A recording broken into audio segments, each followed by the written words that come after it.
We're gonna call the Ways and Means Full Committee to order.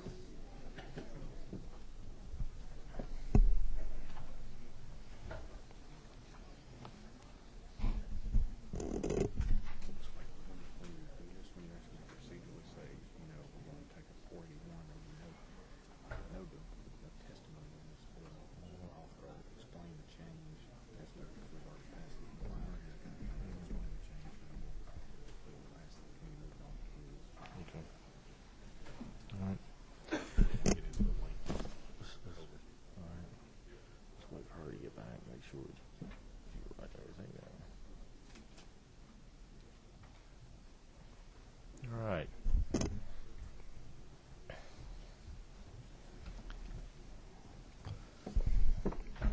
We'll call the meeting to order.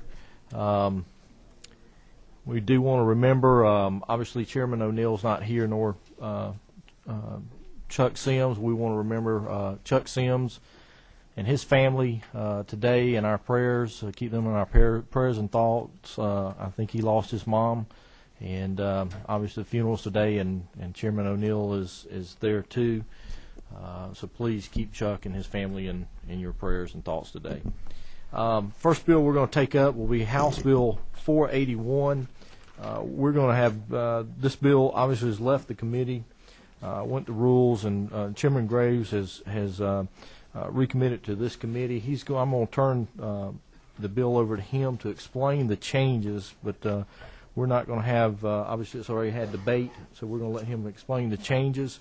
We'll be working off of LC 188283S, and we'll let Chairman Graves explain the change that has been made. Mr. Chairman,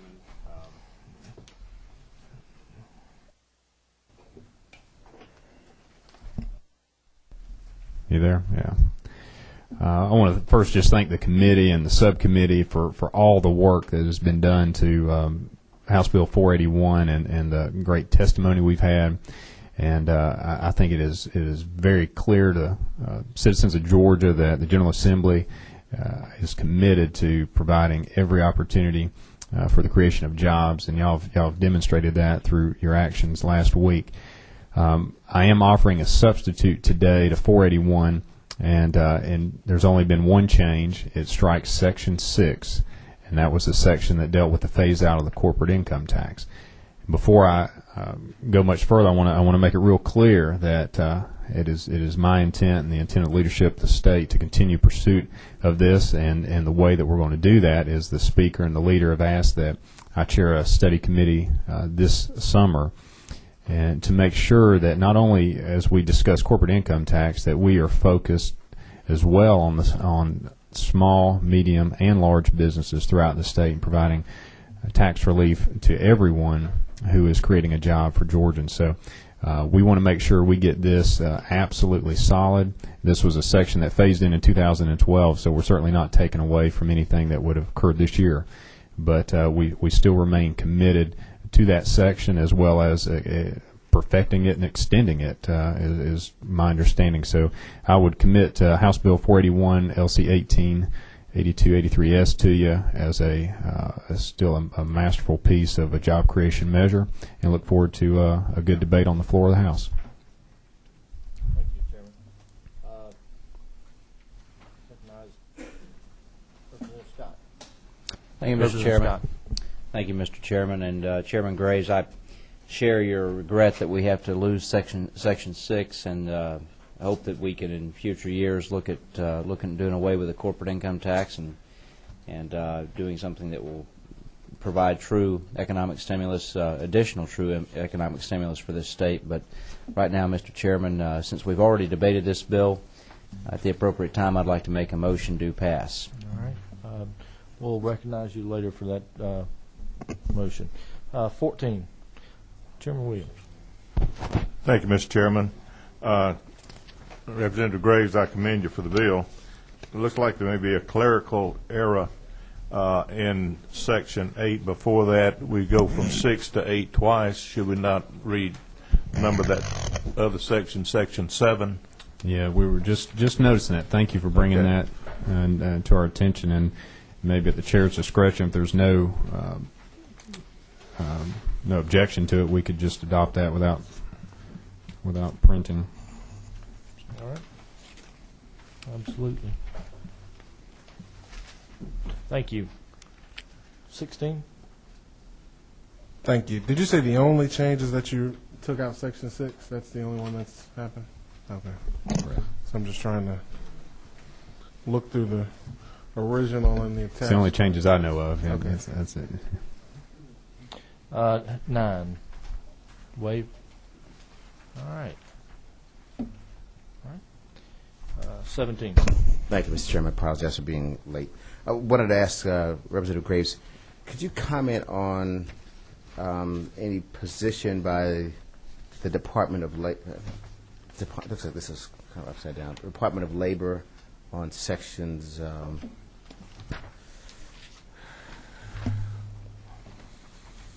Section 5, I guess.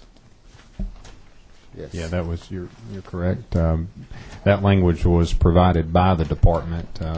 Originally, the original version of 481 had similar language, and they looked at it. They liked the concept and were very supportive of the concept, and they actually provided the language that was adopted in the committee last week. Thank you. Is there maybe somebody else noticed it, there looks to be 2 Section 8s. Thank you. All right. Thank you. We will entertain a motion. Representative Scott. Thank you, Mr. Chairman. I move to pass on HB 481 LC 188283S with and ask that the committee would allow for the friendly amendment apparently that Representative Graves and the chairman have already accepted there, renumbering, I guess it is Section 8 on line 191, page 6, renumbering that to Section 7. Is that correct? That's right. And I would also ask that due to the fact this is a technical error here that we waive printing all as a part of my motion. Second, we have a motion and a second. Any further discussion from the committee? All those in favor, please signify by saying aye. Aye. All those opposed? All right. Then move do pass. Thank you. Thank you, Mr. Chairman.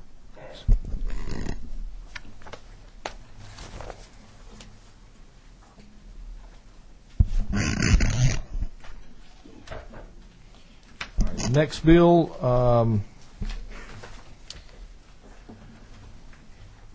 have HB 335. Chairman Williams.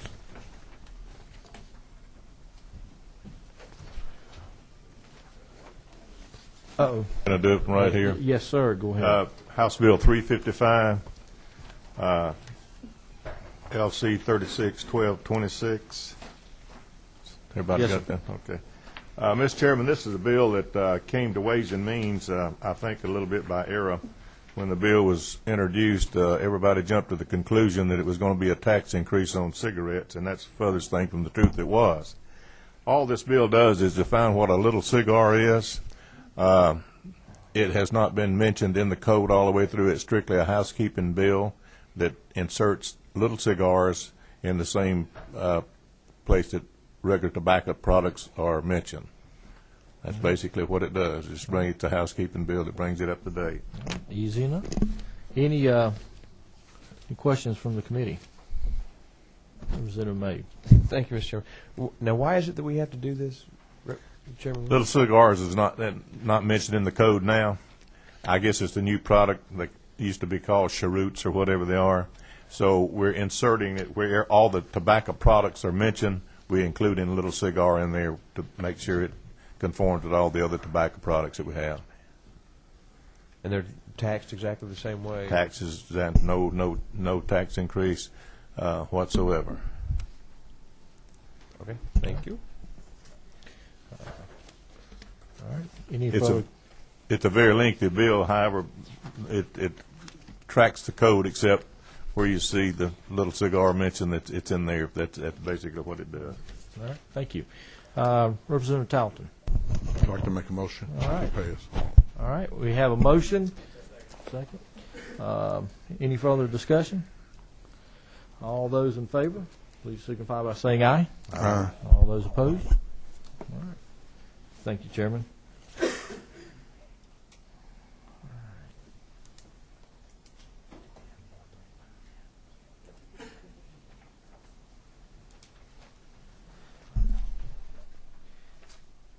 If you will look, I think House Bill 435, Representative Parsons. See,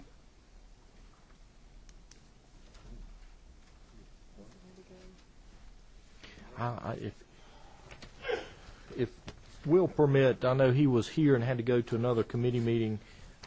If you don't, yeah, all right. Representative Graves.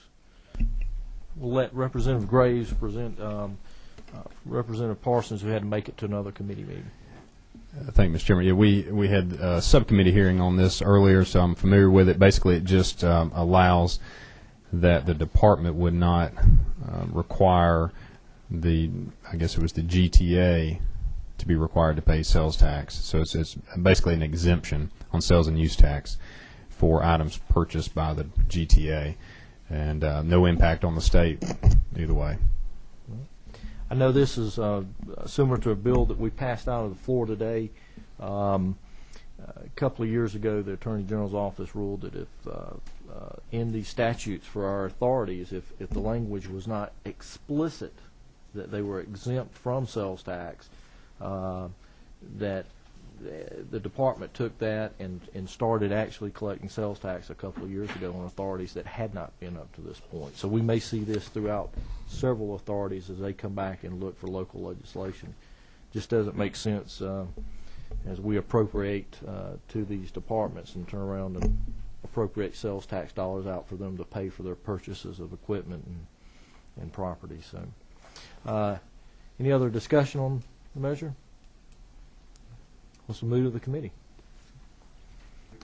All right, we have a motion second. Any other discussion? All those in favor, please signify by saying aye. Aye. All those opposed? No? All right. House Bill 435 does pass.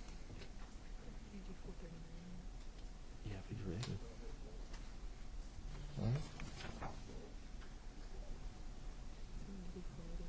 You can do 40. All right. All right, we will call House Bill 480.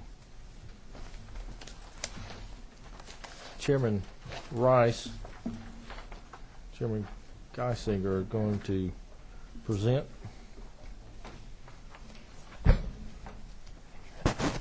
LC number. Do we have an LC number? All right. Okay. 480, and I believe let's make sure we're working off the right sub. Mr. Chairman, thank you, Mr. Chairman. We're working off LC number 188292S. All right.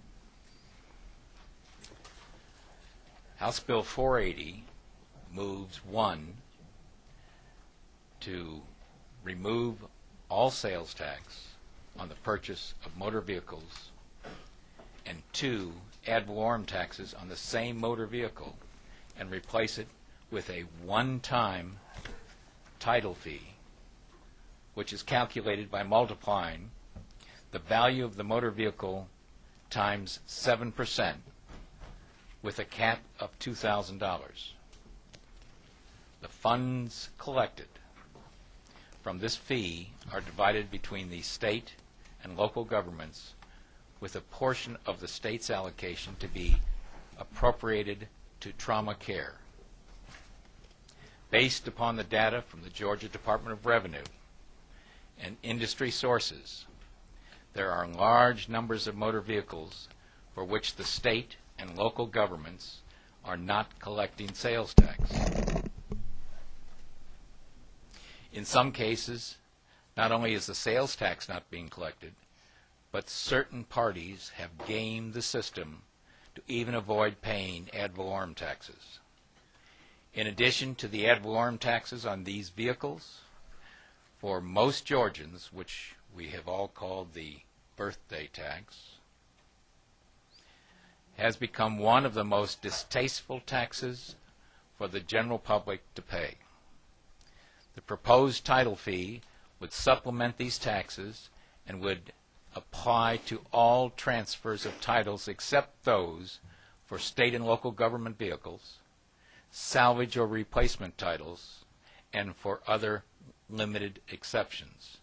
By eliminating all the holes and exceptions in the present sales tax system, the amount of this fee can be limited to $2,000 cap, as well as eliminating ad valorem taxes for everyone in Georgia and providing for trauma care funding. Mr. Chairman, I've worked very, very closely with the most talented man that knows all about motor vehicles in Georgia, and he has the numbers and will, if the chairman so desires, will continue with the facts and figures. All right. Yeah, Chairman Rice, please. Well, thank you, Mr. Chairman, and Representative Geisinger. Appreciate you bringing this bill, and frankly, I appreciate the efforts of Les Schneider, who has been the author and originator of the idea for this. And it's not often that I can say I'm appreciative to a person who works in the lobbying business for a great idea that has nothing to do with what he's trying to get done in his business. This is something he thought about, and I think that's the greatest height of citizen involvement in our legislative process. So my credit to that. I want to make sure you understand that the sub we're working off of will be substituted for, because there are two technical changes that Legislative Council has authored and being copied right now. They are minor technical changes having to do with a couple words in the bill, but I think it's appropriate to go through the substance of the bill prior to that and start asking questions about it, and we'll work from that. What I want to direct you to first is the example that I've provided for you as to how this bill plays out. I think that'll help you to understand the overall bill to start with, and then with your acquiescence, I'll go ahead and explain this bill section by section after I go through the examples. All right. Okay? So I'm directing you to this piece of paper that you should have in your hands right now. The factors that are at the top of page 1 are basically factors provided by the Department of Revenue, and as you can read it down, these are the 2008 new titles and used titles, totaling to 1.892 million titles that were done in 2008. The average cost of a new vehicle is set at $24,160. That's done by taking all the titles that are new and calculating out the ad valorem value of them. This represents the digest effectively for those new cars. The average cost of the used vehicle is pegged at $8,500. That is based upon an NAIA, which is a National Automobile Institute number represents the average used car valuation. I will tell you that the department did come up with a valuation for all cars, which was $11,500, but we recognize that the new car value and the used car value separately are going to play out a little bit better for this analysis, and therefore we've reduced the average on the used car down to $8,500 to make it a conservative case, is what we think per vehicle price used. If you look at that, then the second block contains the data that represents the current funds that are received in revenue, both on sales tax and on ad valorem. Ad valorem is the $700 million, and then you can see the split between the state and local governments, with the state at $472 in sales tax and the counties and local governments at $354 million, for a total of $1.526 billion collected in 2008. If you take the number of titles that are new and calculate out the value at the cap of $2,000 or 7%, whichever is less, you'll come up with $686 million as the revenue value on a title fee basis of the new cars. If you did the same thing for the used cars, you can see the example comes up to $884 million, and therefore total title fee revenue of $1.570 billion. Then therefore the net title fee in this example is $44 million greater than what you would have currently in 2008 from sales tax and ad valorem. Now, what you need to understand is that in the bill, the current amount of ad valorem that people are paying will continue to be paid. It does not affect people unless they buy a car starting in January 1st of 2010. So the current ad valorem values would stay in place for the current cars. That means the current revenue for the ad valorem values would stay in place for those cars. So when you look at that, you have to take the $44 million and escalate that back by the value of the ad valorem that's currently being paid. And I'll show you that split on the next page. The title fee division of revenue example, you can see the assumptions up there, and basically they're the assumptions that were continued from the preceding page. And when you calculate the total amount of $1.570 billion and divide that in half between the state and the local governments, that's the percentage we chose to state at this point in time. The amount to the state is $785, and the amount to the local governments is also $785 million. Now, to be fair, the ad valorem taxes will recede over a period of time, and therefore, on the current values. Therefore, we've chosen to go by agreement with the ACCG and the Municipal Association, a split of 55% to the local governments and 45% to the state, which will occur over a seven-year period of time, and you'll see that in the legislation itself. Important to know here is that if you took the $785 million plus what the 2010 estimated ad valorem value, which would be the third line at the top of $650 million, that 650 plus 785 is $1.4 billion. Currently, the counties collect in sales tax and ad valorem 1.054, or almost about $400 million more than what they currently collect. Now let's take a look at the state portion of the split and the calculation that's done there. The first line is the 2009 state sales tax times 105%. You'll find this in the bill that we'll get from Legislative Council. I think it's 110%, and that's one of the corrections. It's actually 105% in the bill that Mr. Schwoyer will hand out in a minute. And that's the amount that will cover the sales taxes that the state currently gets, and with an escalation clause of 100 at the 5% level. That means that that 495, 600 is the number that's kind of currently committed. The bill also calls for this trauma care, and the way this is written is it's the greater of $150 million, or a minimum of $50 times the 2010 titles, or into the future the number of titles that are paying the fee. That number, for purposes of this example, it will be $150 million because it is the greater. We only have about 2 million titles that we expect to be paying next year, so hopefully that'll escalate over time. But that's the way it's calculated. That means that $645 million is already committed effectively, and when you take that from the split that the state gets at 785, that leaves the state with about $140 million extra new money, and that's the way this is split up.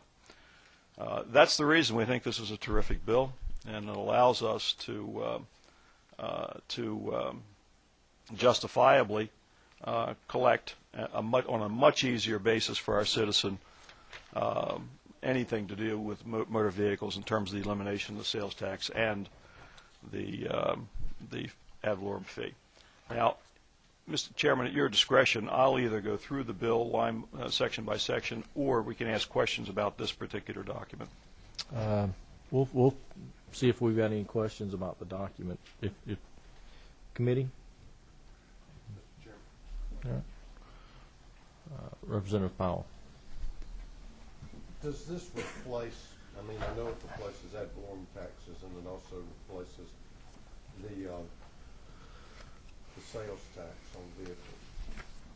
Does it also replace the current title fee? It's $18 for an MV1? No. Your decal that you get every year is still part of the system, and that has a lot to do with just the way we do. That has to do with your emission controls and things like that, so there has to be a fee to pay for your re-up every year. What I was talking about was that $18 MV1 fee when I fill out a form when I have purchased a vehicle and I send in for a new title to be issued, and it's called a title fee. I just wanted to make sure that this was not replacing that, because that's not been, that loss of that $18 times $1,892,000 vehicle wasn't per vehicle, was not computed in this. I just want to make sure it was separate. Well, this example does not take out that $18 fee. All it does is say that, and if that is an existing law currently, then it would remain an existing law. But I relate that to legislative council in terms of whether that comes out or not based upon this. No, sir, it would stay the same. Stay the same. Line 50 addresses that point. Okay. All right. All right. Any other questions on this? We've got a few. Representative Beasley Teagues. Yes. I wonder if you fix the situation in case a person had paid their taxes after purchasing a new car in January 1 next year. Representative, could you speak to the microphone so that our audience and our viewing audience could also I want to hear know, did you fix the piece about if a person became a widow or widower after January, after they paid their taxes? I think you're referring to something that's found on lines 65 through 73.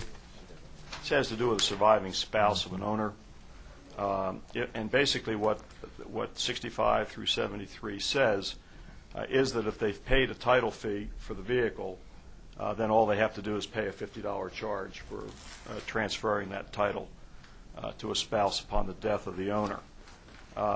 From the standpoint of the somebody before in the existing mode of operation, they would have to pay the title fee if they received that because they never paid a title fee in that situation.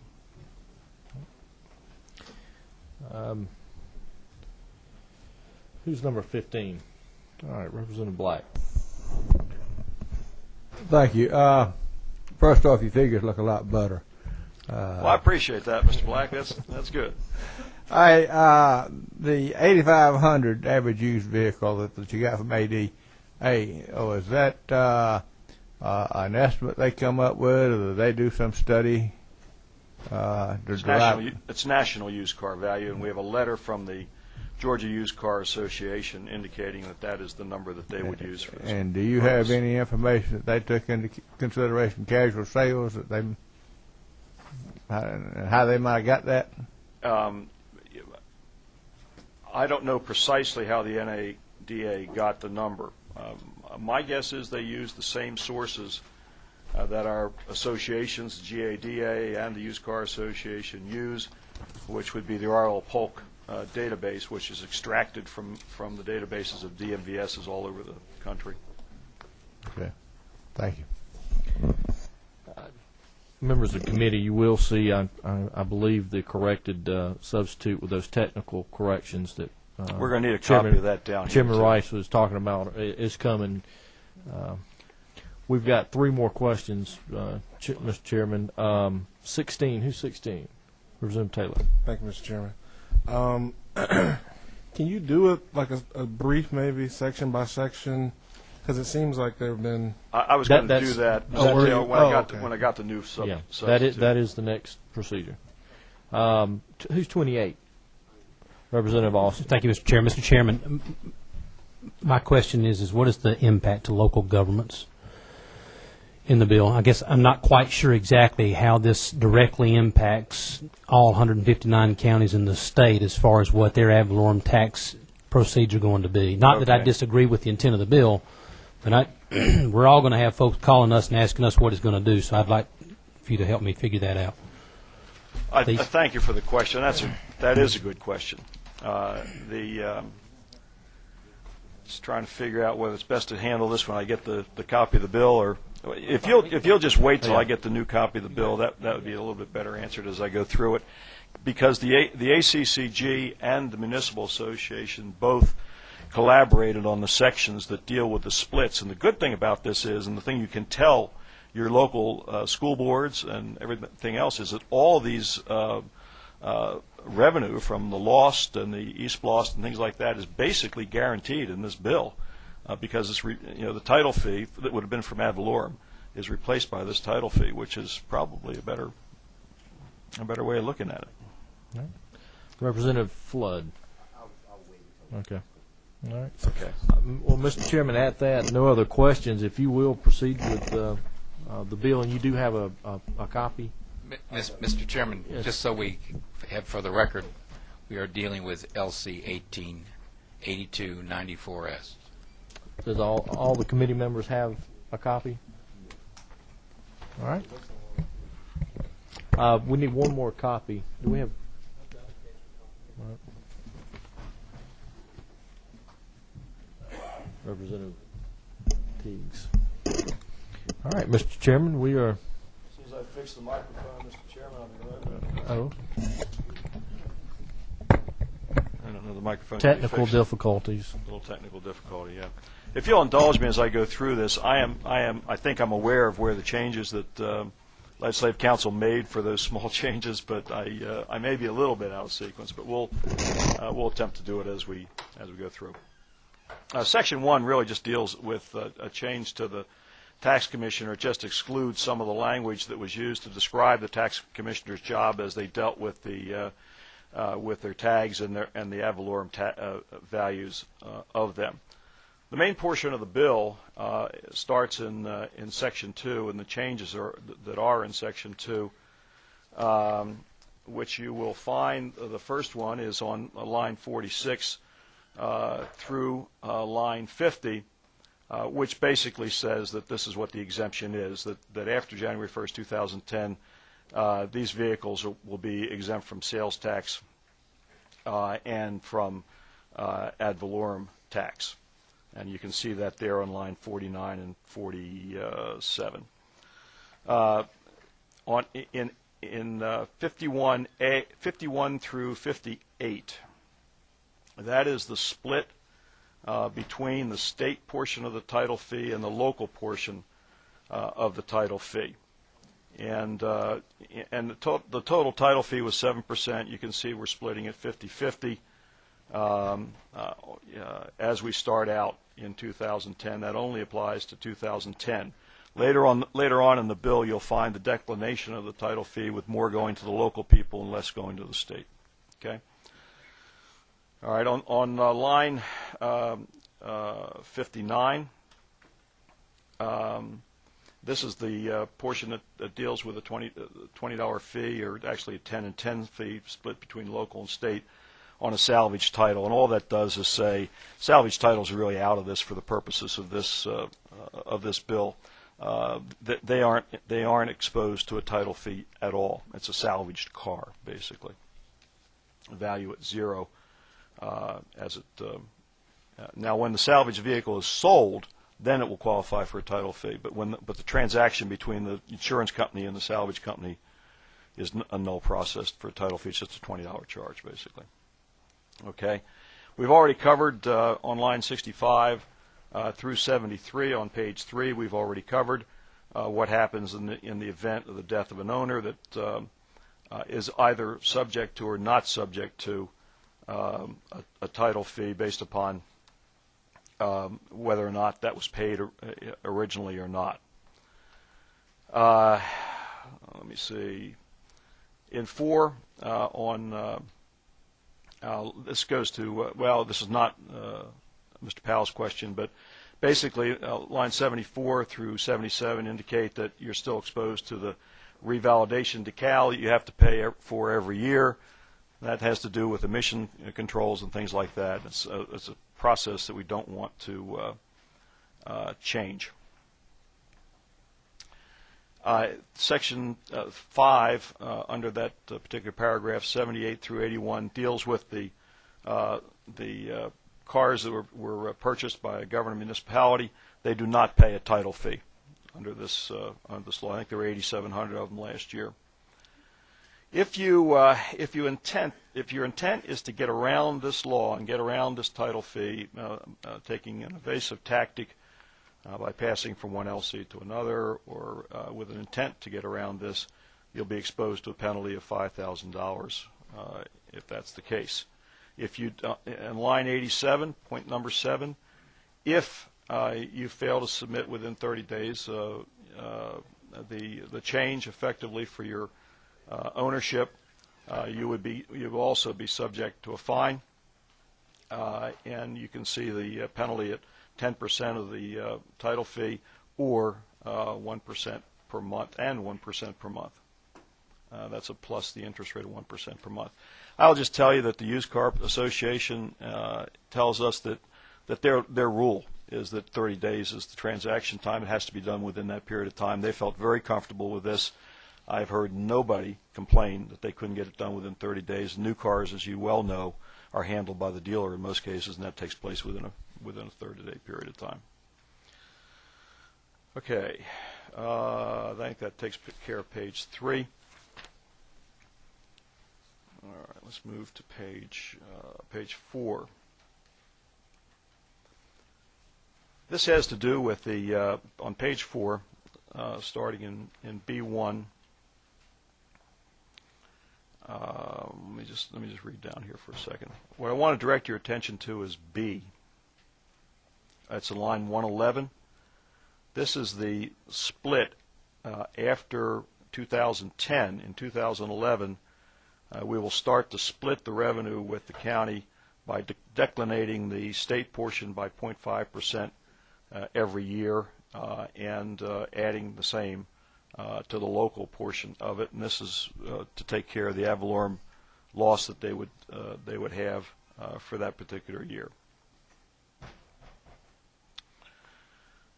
Okay. The distribution of the local title fee proceeds starting on line 115.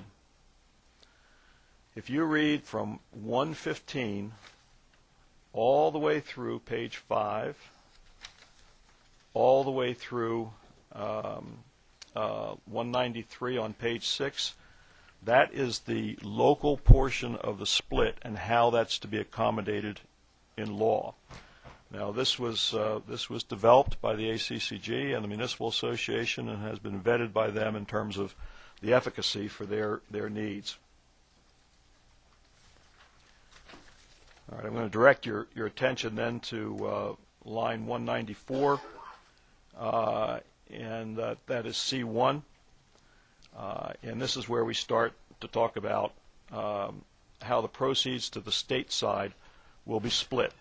If you remember, I indicated earlier that the fiscal amount of the split of the total title fee to the state, which was at $785 million, will go up by 105% each year, and that's to take care of the committed funds. In other words, we get sales tax right now. That takes care of, effectively, sales tax times 105%, which takes us into the future in terms of the assumption is those funds have already been committed in the budget, so they're really not new money.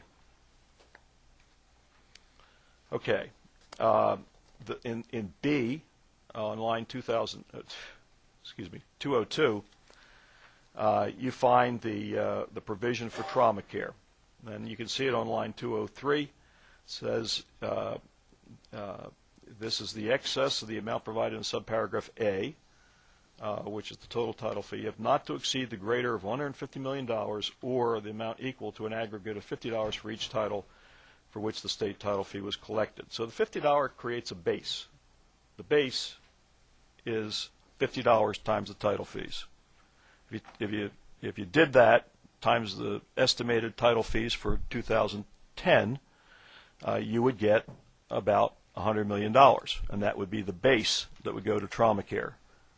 In this particular case, I think the example shows $150 million because it's the greater of the two.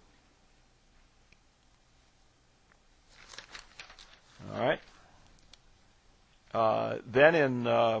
And then anything in excess of that, which you saw on the split page, I gave you on page 2, which is $140 million, would go to the general fund, and that would be in new funds in the general fund. Section 3, basically all Section 3 is changing the ad valorem provisions so that they're out of the code with regard to this, and it says that motorhomes basically will still be subject to the ad valorem taxes. It was a class that we determined to keep in that. And I think the last Section 4 just provides that that they are again exempt from taxation, and that goes back to the section mentioned in 48.5, 441 in Section 3, and that just says that anything in that section is not subject to ad valorem tax. And that's basically the bill in terms of section by section analysis. I would hopefully stand for any questions at this point in time that Mr. Geisinger and I will do that. All right. There are several questions. We'll start with Representative Flood. Thank you, Mr. Chairman. Chairman Rice, I have a couple of questions. Section 2, it appears that by splitting the distribution between the state and local, we've gone from what was a $1,500 max now to a $2,000 max. Yeah, we've. And what was the rationale for the increase? Rationale for the increase was we felt we weren't comfortable that the $1,500 would provide the revenue amounts that, particularly on into the future, as there's an inflationary value of vehicles, particularly new vehicles that are purchased. So this brings us to instead of a $21,400 valuation, which is where the break is between 7%, right, and $1,500. If you divide 7 into $1,500, you get 21. I think it's 8 or something like that. That says that the ceiling that you get a cap on is now at I think we determined $28,000. $28,500. Right. It's $28,000. We just wanted that extra cushion in there to take care of the inflationary nature of this. Probably what new car prices will go to. Okay. Further inquiry. Thank you, Mr. Chair. The next page, page 3. Back to Representative Beasley T's question. The issue was if I buy a vehicle in December of 2009, I pay sales tax on it. Right. And if I die in January of 2010, then this obligates my wife to transfer the title and pay a title fee? Does. Why? I think again, this applies to cars that are purchased starting in 2010. Right, but if the car was purchased in 2009, right, with the sales tax paid, and with the now it's a used car, right? Right, but the intent was to have the ad valorem taxes paid annually, like it is today. Now you're imposing a requirement that the surviving spouse, pay the title transfer fee. Yes, that's true. As opposed to having the option of continuing to pay the ad valorem fee annually. That's true. That's exactly right.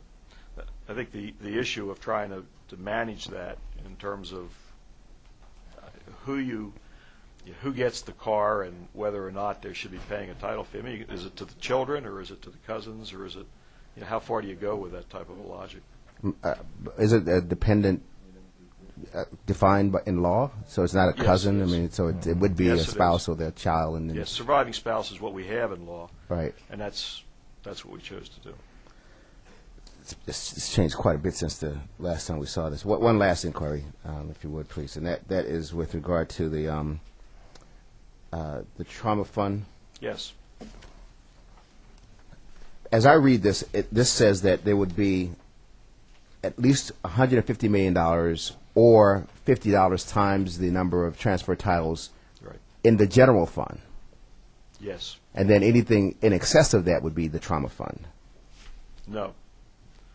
Okay? No. What it says is that as you go through this, the way it's constructed, what we're trying to do is replace the sales tax and the continuation of the budgeted items effectively to say that we're going to cover that first. Right. Then we're going to take the trauma on top of that effectively. Okay. And so it is $150 million or the $50 for each title, whichever is less. Now that is by general appropriation. That is not that's not a dedicated source of funds. Okay. All right. Thank you, Representative Flood. Back to your first question, and I too had some concerns about that under line 65. I believe in your example that if you bought a car in 2009, you still have the option of staying up under the old ad valorem system and transferring the title to the spouse or whoever, and just staying up under the ad valorem current system of paying ad valorem taxes. Well, but this says, upon the death of an owner, which has not become subject to this paragraph 1, which starts in January of 2010, the surviving spouse shall be authorized to transfer. Shall be authorized. Okay. I had some concerns. You're right, and I forgot that's the case. It is they can go with the current system if they want to. Yeah, under the existing vehicles. It's just for those purchased afterwards. Right. Okay. All right. Thanks for clarification. All right. Thank you for the question. I'd forgotten that totally. And again, this is no particular order. We have several lights. Let's do number 9. Representative May. Thank you, Mr. Chairman. Thank you, Chairman Rice, for bringing this piece of legislation. Representative Geisinger, I'm all in. I fully support this. A couple of questions. Currently, are sales tax supposed to be collected on casual sales? No. Okay. We're one of 3 states nationally that do not do that. They do not do that. Okay. Now, this proposal, should it pass, this will eliminate sales tax on new cars as well and replace it with? Okay, so there will be no every sales. titled possessory change transaction, with the exception of salvage or you lost your title, basically. Okay. And with relation to trauma funding, do we currently have, or are there any monies currently dedicated specifically to trauma funding? No. What is the amount that we think it will take to fund trauma on an annual basis? That's a good question, and that's why it's left to the appropriation process to review what the needs are and make appropriate application. The difficulty with, obviously, as you understand, when you dedicate funds, that puts the people who are in charge of the funds in charge forever and takes it totally out of the appropriations process. And unfortunately, the amount seems to, or the need seems to rise to the amount collected, and amazingly. So, if it were ever, because this says it shall, or I'm assuming we have to, 150 million is, that's the number. Yeah, I think that's 150. The people who are advocating for the trauma funding think this is a great way to do it, and so they are fully in favor of this. What do we do if that's too much? You appropriate some other number. We can do. You can do less. Oh, okay. Because I was reading it as it will be at least 150 million. No. Every year. No, it's the greater of 150 million, but it's all subject to appropriation.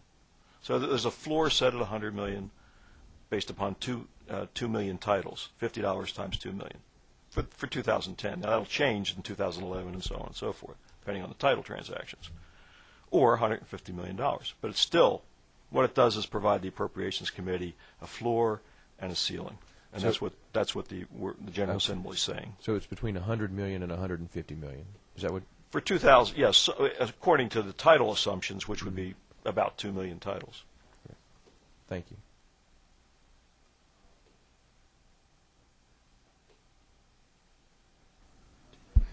Mr. Chairman, thank you. I agree with Representative May here. I appreciate the work you guys have put into this. You deserve a whole. Well, as a signer onto the bill, Mr. Peake, I really appreciate the fact that you guys have done the lion's share of the work. So, and good pat on the back to you for working on something that I think is really going to make some good sense for us too. I just want to clarify a couple things. Just for the members of the committee, and make sure there are some exemptions from the title fee, and that is for government vehicles, right? Correct. And for salvage vehicles. Correct. And notwithstanding the conversation we had just earlier about a death, but if the car is titled or purchased after January 1, 2010, right, in the event of a death of a spouse, it's exempt in that case. So there are good concrete exemptions for the title fee in here. And of course, if you put other names on the title when you buy the car and pay the original title fee, it would pass without change. Okay. One more further question. I just want to clarify the timing of the trauma funding, because that is such a crucial point and issue at this time. Am I right, though, that if this gets passed, the trauma funding would be calculated at the end of 2010 and appropriated really in 2011? So we're really looking at another missing the whole 2009 and 2010 cycle for designated trauma funding. Is that correct? Yeah, I think that's a depending upon how you look at this in terms of being able to implement some other form of even an interim form of revenue on trauma, I think it would be very difficult to do given the current status of where the budget is, actually, unless you taxed something. To do anything quicker. To do it quicker, yeah. Okay. Right. Okay. Again, I look forward to supporting this bill. Thank you for your work on it. And I'm going to ask the members, we have one more important bill on before this committee after this. So, again, not to cut off debate or cut off questions, but please be mindful of the constraints and that we do have one more important bill after this bill. Representative Stevens, Chairman. Thank you, Mr. Chairman. And I think the operative word is, isn't it true, that what we're doing for trauma care is designating instead of dedicating. Correct. Huge difference in case there's a different funding mechanism down the road that would take care of that. Correct. Absolutely correct. Good. Great comment. Representative Austin. Mr. Chairman, I think you've done a great job. I appreciate all that you've done, and I really appreciate the fact that this not only accomplishes what we're trying to do with trauma care, but it also limits the impact of local governments, and I think that's a tremendous hat tip to you and the committee and all the work that's been done there. My question is it possible to deal with those vehicles that have been purchased before 2010 in a similar formula type manner so that all ad valorem taxes could be eventually alleviated in such a manner, and was that considered as you went through this bill? It was considered. It's kind of a bridge too far in terms of the operational characteristics of the department and being able to manage to that. What that would do would be, I would think that I personally, with my cars, I'd want to probably opt into the title fee and get rid of the ad valorem I pay, and what the effect of that would be to have an immense amount of money come into the state and local treasuries in the 2010 time frame. The question about allocation after that then really becomes at issue. If you say that you're going to work off the current ad valorem that the local governments are getting over a period of years, then the question of whether or not there's a bountiful supply of ad valorem in the first year of the implementation of this bill means that they would have to account in some way at the local level for how that would be parceled out. And the question is whether or not you want to go that far in implementing this change. I mean, this is a fairly significant, this is a major change to start with in the way we do business. And I would think that either in a follow-on bill there would be ample opportunity to make a change like that and let people opt in. I guess that's a great question. All right. Representative Powell. I, too, think this is very innovative and applaud you. In line 121, 122, where you're basically saying that the local governments are going to divide up their share of the title fee, It says which represents the amount of ad valorem taxes on motor vehicles which would have been due to each such entity on a monthly basis. And I guess my question is as to the mechanics of that. We're keeping up with the vehicles which are no longer subject to the ad valorem system, but we're still keeping a separate list of those, and that's the ad valorem taxes that this is intended to replace? Yes. The answer to your question is there'll be the department would have to keep a digest so that the title fee is calculated accurately. The title fee is calculated on the ad valorem value. It is it is not collected on the purchase price of the car. It's collected on the ad valorem value. Okay. Mr. Chairman, if I may, and great question, and I'm going to let legal counsel verify this, but I think this may have been a section that should have been deleted or taken out in another revision of the bill. It's language that was left over from one of the earlier versions. Is that correct, legal? Joe, if you will. I didn't, in this last go, I just did not get that out. Okay. That's holdover language from the prior version when it was just one fee. All right. Representative Powell, you may at the appropriate time want to make a amendment to delete line 117 through 122. In other words, that's section A. That was a good observation. Okay. That's a great observation. I'm glad you caught that. Thank you. 16. Who's Representative Taylor? Oh, hold on. Yes. Okay. On line 154 and 155 on page 5, which is dealing in a county which does not have a lost but has an e-lost. And I think that two of the counties I represent, Mitchell County and Colquitt County, both fit into those categories. And it says if such tax is not currently in effect and a local option sales and use tax for educational purposes levied pursuant to a local constitutional amendment is currently in effect, such proceeds shall be distributed to the Board of Education of the county school district. And I guess my question is, in other areas you talk about county school districts and if there is an independent school district. And my question is, why is the independent school district left out of this? Because we do have an independent school district in Mitchell County.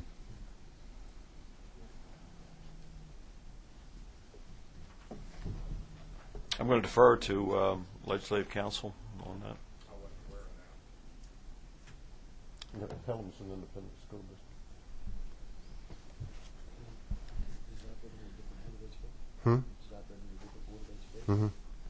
It's a city school system. So this is an independent school district with an e-lost, basically. Right. In Mitchell County, which is an e-lost under a constitutional amendment, we have a county board of education, and then we have an independent school district in the city of Pelham. Joe, you have. Okay. Representative Powell, at appropriate time, you'll get with legal counsel and see what language needs to be put in. That's the last of my questions. I think the ACCG has just told me that was an oversight and that they're okay with the language that effectively put that in. All right. Thank you. 16, Representative Taylor. Thank you. I have a couple of questions, and I meant to ask this one actually at the subcommittee level. So this tag fee, how would someone pay for that? Would that just be lumped into their car loan? I mean, is that usually how well, the same way they pay now when they the sales tax? When they do their title transfer, effectively go to the tag agent and pay that. Yes. I didn't bring my notes with me on this one, but is the revenue split 65-35 or is it 55-45? Eventually 45 to the state, 55 to the local community. Currently, as it is now, it starts at 50-50. Okay. And can you explain Section 5 for me? I just don't understand what it means, really. So I noticed the change from the original substitute I had. It looks like you took out the language that applies to rental or lease vehicles. What is well, that? this was meant to correct an issue with any implication that the use tax would be applied to these particular title fees. The cars that would be dealing here with in this particular section. I'm going to let legislative counsel comment on this. Schroyer, if you would. Is he back there? Okay. You can't see him.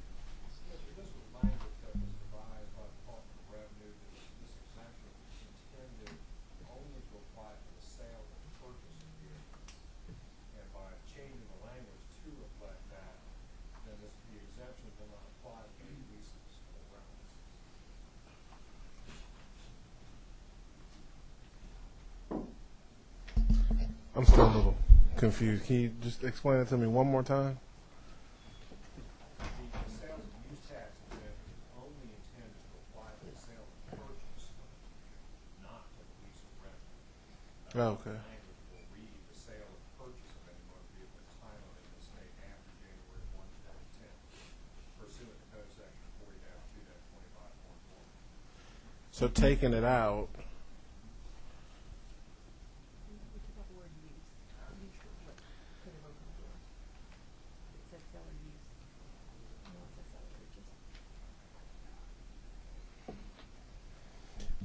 Okay, but so what about the line? Okay, I'm still a little confused, but I'll get with you after. And you can explain to me. I just have two more. All right, Mr. Chairman, I'm sorry. And Representative Scott actually asked one of my, or Rick Austin already asked one of my questions. When will we get some numbers from the, like a fiscal note from the auditor or someone? I mean, because this looks, and I trust you, but it's kind of something I could do on Excel. Doesn't really seem very official to me. When do you expect to get something? Let me like go back that? to your previous question on the use tax. I mean, there was an example that was given on a parts replacement type of thing. They didn't want to pay the use tax on parts replacement on cars that are leased, which they would have had to under the current law, apparently. That's why it was just taken out as it relates to this particular section. When you have a leased type of a vehicle, that's the example that I understand was the basis for the requirement for that particular change. Okay. Let me give you more detail on that as we go. On the issue of the fiscal note, the fiscal note, you know, there was a fiscal note that there was not a fiscal note. There's a draft, but they're still working on it. Okay. Yeah, that is currently still. There were some issues with it, and they're currently still working on the fiscal note. Do we know like when they? We do not know. We're hoping soon. And then one final, just, right. And I want to thank you for. I love this idea, and I hope that it can work. And one of my questions in subcommittee was, do you think this would discourage people from buying cars the rest of this year, and they would wait until 2010 to purchase cars? My question now is, but do you think in 2010 that would encourage people to buy new cars to sort of make up for not buying a car in 2009, or all the folks who decide not to buy now, people who would also trade in and sort of upgrade or get a new car? Certainly, Mr. Moore, sitting behind me with the Georgia Automobile Dealer Association, would certainly say yes. He would hope that this would encourage the purchase of new cars. Yeah, well, look, with a $2,000 cap, anybody who would buy a car that's more than $2,000 would certainly be in a better position. And my guess is that if they were in that range, they could upgrade. They would see that upgrading would be a better deal for them, and they would probably buy more nav systems. They would probably buy more of this, that, and the other, whatever it is that upgraded the vehicle. Would be my guess. I would, if I could afford it. Thank you. With my 201k. But, all right, Representative Williams, or Chairman Williams. Thank you, Mr. Chairman. Chairman Rice, in Section 2, I may need some clarification. I don't know where 4883 explains some of it, but in that paragraph A, subparagraph 1, it says any motor vehicle for which a title is issued. Yes. On or after January the 1st. So it's January the 2nd, I go up to Chattanooga and I buy me a car and bring it back. So there's no tax to be paid on that automobile. Is that right? There is tax to be paid on that automobile. I don't read that in that thing. It says issued in this state on or after January 2010 shall be exempt from sales tax to the extent provided for, and unless it's in 4883, that means I'm going to be exempt from sales tax. But you would have to pay a title. Where? I'm sorry. Where are you looking on? On line starting on 46. Chairman, not to interrupt, but if you do buy a vehicle from out of state and you come back to title it here, you are subject to the new sales tax now. Yeah. You pay sales tax. I realize that, but I mean, does this after 010? Does that nullify the fact? You'll pay a title fee. You pay the title fee. You'll pay a title but no fee. Sales tax. No ad valorem, no sales tax. Okay. On used cars, the only thing you're going to be paying is the title fee. Correct. And the local title fee and the state title fee. Yes. So this would be on casual sales as well as used car sales throughout. Yes. Be uniform throughout, though. Yes. Okay, that's what I need to know. All right, Representative Beasley Teagues.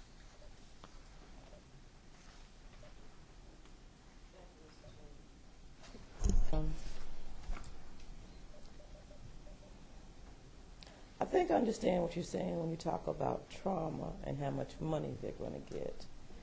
I think we had another bill today while we were in session talking about trauma and giving them money. So, the ticket bill, when you raised it earlier today. Okay. Super speeder. Okay. Yeah. So at what point do you think we will fully fund trauma? If with the speeders and this, because it seems like that's all that we're doing, and I'm not clear as to how much trauma is going to cost us. And for some reason, I feel that you would be the person to answer that. I look like I've been traumatized today, probably. The answer to the question is that both the super speeder and this bill are subject to appropriation. So the appropriation committee would receive direction from this, but much like other fees of this type, it is not incumbent upon the appropriations committee to take that advice. In other words, the process would be that the people who are seeking trauma funds, the Trauma Commission, are going to go to the appropriate appropriations organization, subcommittee, and they're going to make their case for how much they need. And that will go through that process, and they know that the intent of the legislature is to provide this level of funding, either from super speeder or from this particular bill. Okay. Everybody has said that they really appreciate you for bringing this bill and whatnot. I can't say that because you were around when we changed the formula to what it is now. Or, okay, when we went to the birthdays. So, do you remember? We changed. No, all we did was place the date on the birthday date.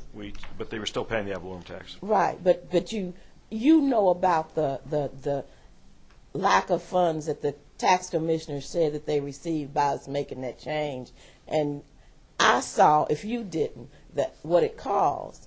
So I'm not sure that if I appreciate what you're doing now. I understand it, and I know people have blasted all over the world about the birthday tax, which this body created. So tell me then, what piece of this will fill the gap of any funds that would be missing from the tax commissioners when they start doing their piece on budgeting? Well, before they just lost that money. Well, I guess you'd have to go to the example and understand that, first of all, the local government's going to have approximately $400 million more to deal with if these examples hold true.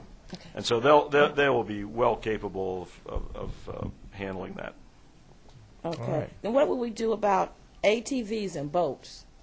ATVs are not titled. We're not okay. They're not included. They're not included in this legislation at all. Okay, boats. No. Okay, so we're gonna leave all that like it is. Everything stays the same. Yep. Okay. Thank you. Appreciate it. All right, Representative Graves. All right. You are recognized for that purpose. I want to first just thank the chairmans for your innovation and creativity in this idea, and look forward to offering the committee the motion do pass on LC 188294S B 480. All right. We have a second. All right. And I guess this would be the time right now for further discussion in regards to amendment. Representative Powell.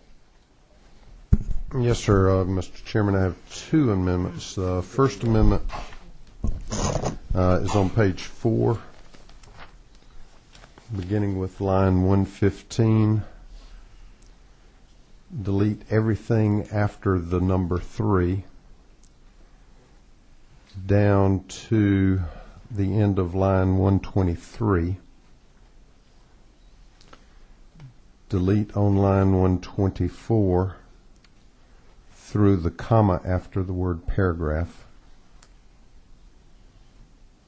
Capitalize the T and the, and then the remainder of that will read as follows. The governing authority shall allocate and distribute to itself and to municipalities the Board of Education of the county school district and the Board of Education of any independent school district located in such county, and then delete remaining amount of those and insert local title fee, and then leave in proceeds. Delete the remainder to the colon and insert in lieu thereof the following as follows. So it'll say on line 127, local title fee proceeds as follows, colon.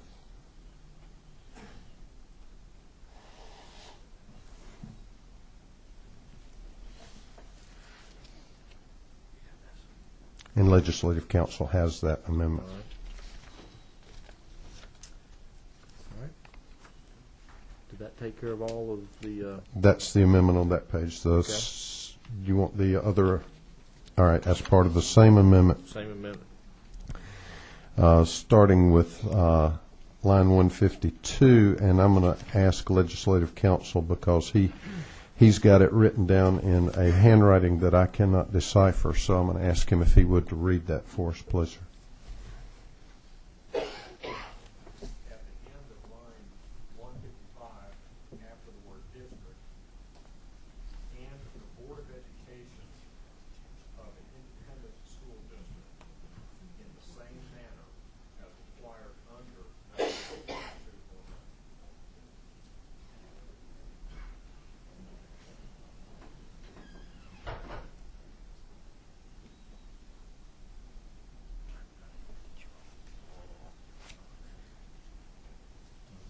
That's my amendment.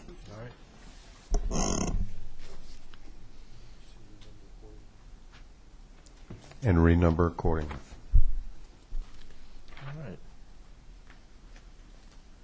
We have an amendment on the floor. Do we have... Second. All right.